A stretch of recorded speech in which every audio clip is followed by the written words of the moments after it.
Since the great financial crisis began in the late 2008s, the world central banking cartel has increased the global money supply by a net total of roughly $14 trillion. Holy fucking shit.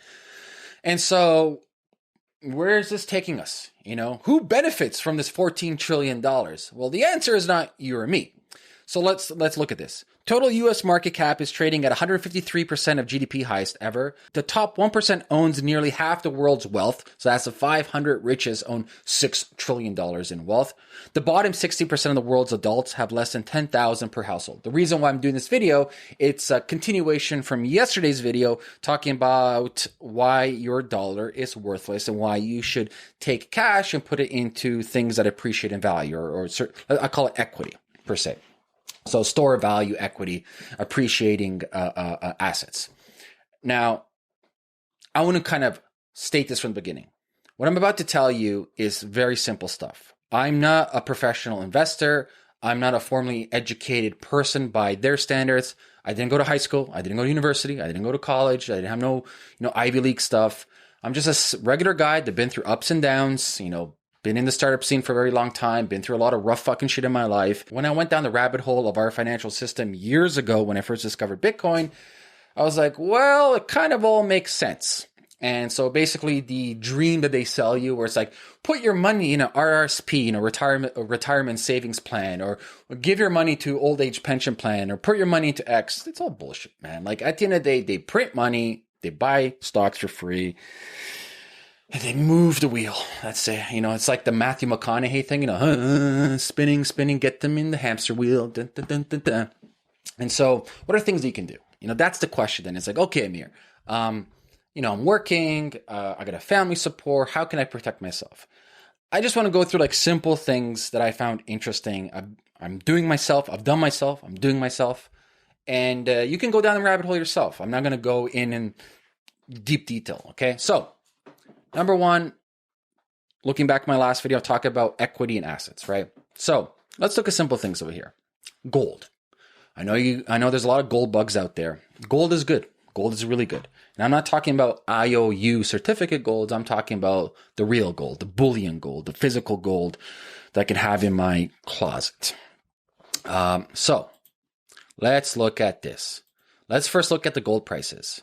So listen, also caveat, gold prices are manipulated as well. There's a lot of history and stories on that. But we're talking about comparing assets to holding cash. That's it. The whole point of this video is how can you take bits and pieces or buying in averages, right? Daily buy or weekly, whatever you want to do it, monthly buying in averages, where you can put a little bit cash into something that fights against inflation, that fights against QE. That's the whole point. We're not talking about asymmetrical returns like in angel investing. If you want to get into that, that's a whole different ball game that we can talk about. But that's major risk, huge risk. What I'm talking about is, let's say you put away $1,000 of cash into gold. This is to hedge against inflation. So look at this. Since we go from the 1950s till now, right? Gold's trading at roughly rounded up to $1,500 per ounce over here, right? Let me put it this way. Gold is a commodity that since the beginning of time has found value. And so what is value? In my perspective, value is a narrative. It's a story. And story with gold is a store of value. It's precious. And so I just want you to take a look at this chart, right? And now let's take a look at this. This is the most important chart. Purchasing power, which is your dollar, versus gold from 65 to 2. So this is even old. We got to update it by decade. But what is the blue line? That's your dollar. What is the gold line? That's gold. I don't need to say more, right? And roughly in the 70s, this is where the de-pegging started happening with the gold and fiat. And so think about this, man. It's like, let's say you're making some money. What's stopping you from buying a little bit of gold, physical gold, and putting it away? Remember, I'm saying this is hedging.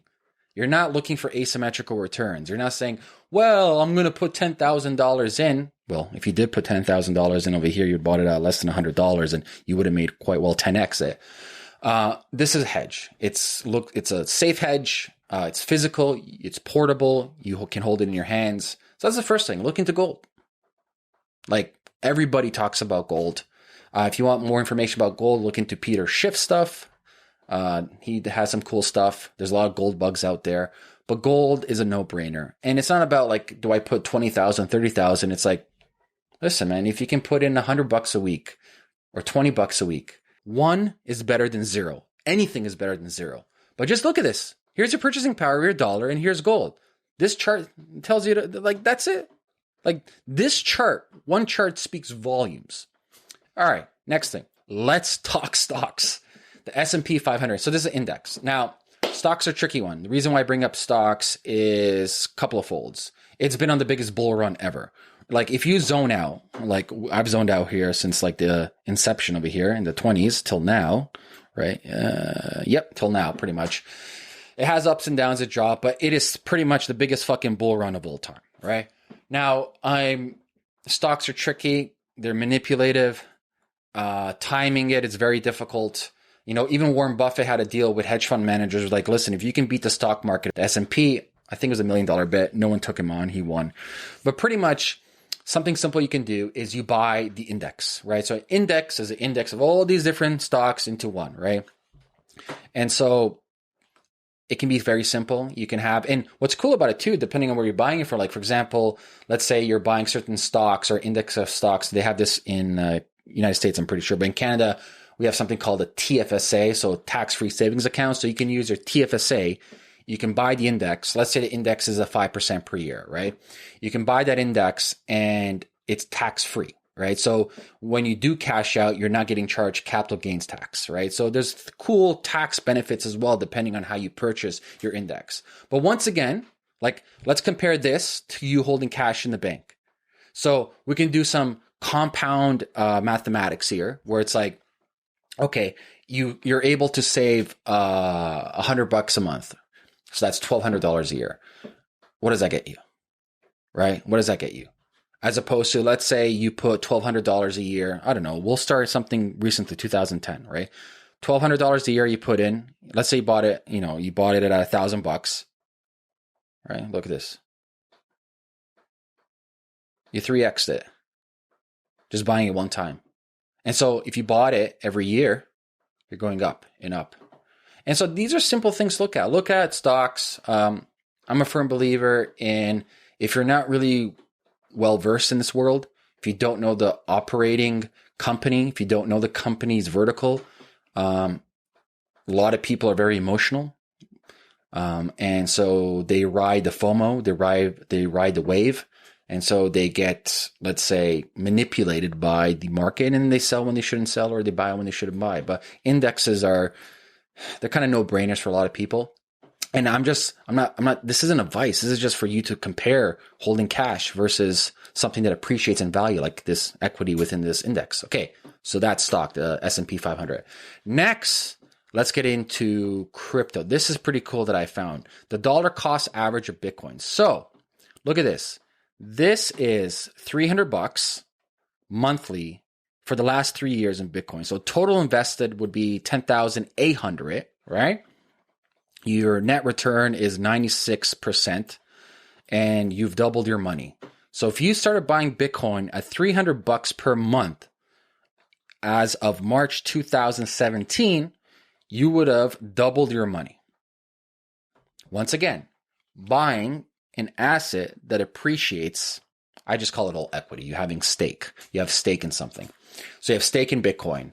And Bitcoin is an interesting one because it's pretty much the only new asymmetrical asset class that's uncorrelated to other asset classes. It's a freak of a freak.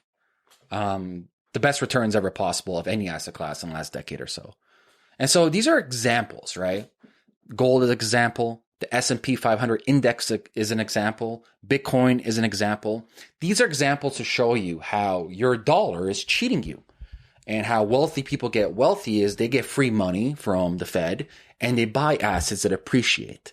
And so you can do the same thing. You can look at your budget that you have, and this is applicable to anybody. Like, this is $300 a month. You can go cheaper. Like let's say you did $100, right? You almost 3x'd here, right? And you can plug in a calculator. They have this for the S&P. They have this for gold as well. You can look at historicals. But imagine if you took, let's say, 10% of your savings of fiat, if you took $100 a month, you took $200 a month and you put it into certain assets, you want your money to work for you. Like the bottom line is you must beat inflation. You have to beat, 2 to 5. I say it's 5%. You have to be 5% a year.